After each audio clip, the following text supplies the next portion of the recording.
Guillaume Basset, je suis exploitant au GEC des Coteaux, donc à Lavigny dans le Jura, situé à 300 mètres d'altitude. Donc je m'étais inscrit à cette formation pour me concentrer sur vraiment nos coûts de production et savoir un petit peu où étaient les failles, où on pouvait aller chercher des marges de manœuvre.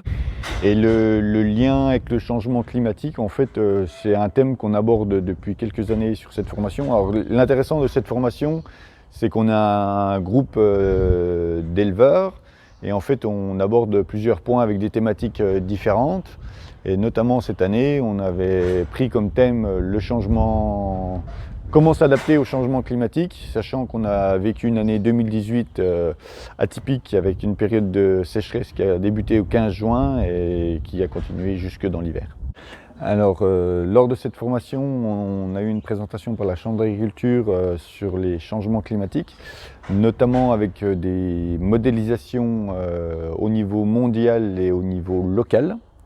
Et en fait, donc sur l'aspect mondial, c'est des choses qui étaient plutôt connues. Par contre, le fait de pouvoir aborder la partie locale et vraiment de se rendre compte que pourrait être le climat sur notre secteur à un horizon 10 ans, 20 ans, 30 ans. On parle de réchauffement climatique, mais en fait, pour nous, ce n'est pas un réchauffement climatique, c'est un dérèglement climatique, ce qui fait que pour notre métier, il va falloir arriver à jongler avec des fortes périodes de sécheresse et des fortes périodes de pluviométrie. Et donc, à commencer à réfléchir dès maintenant comment s'adapter à ces situations. Donc, la première adaptation qu'on est en train de mettre en place depuis 2 ans sur l'exploitation, c'est le pâturage tournant. Donc pour arriver à suivre le troupeau à la vitesse de la pousse de l'herbe et arriver à dégager des parcelles assez rapidement pour avoir la pousse 3-4 semaines plus tard. Donc ça peut être, plutôt que de faire des stocks, c'est manger de l'herbe sur place, quitte à ce que les genisses plus tard mangent de l'herbe un petit peu plus dure. Mais au moins sur la partie troupeau laitier, qu'elles arrivent à trouver de l'herbe jeune le plus longtemps possible en fait. D'autres pistes, après avec le pâturage tournant, c'est surtout l'accès au pâturage et puis la mise en place de points d'eau.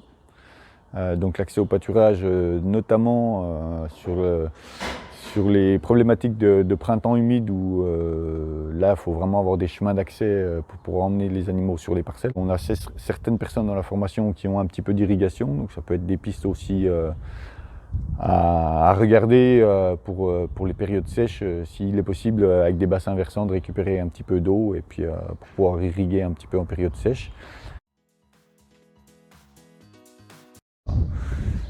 Et c'est l'avantage de cette formation, c'est qu'en fait chacun amène ses idées, les essais que chacun a fait et puis tous les ans on s'aperçoit que quand on se revoit l'année d'après, tout le monde a essayé des petites choses et puis il y a des choses qui ont marché chez les uns, qui n'ont pas marché chez les autres, et ça c'est intéressant. Et c'est vraiment l'aspect groupe, je pense, qui fait qu'on avance et à trouver des solutions.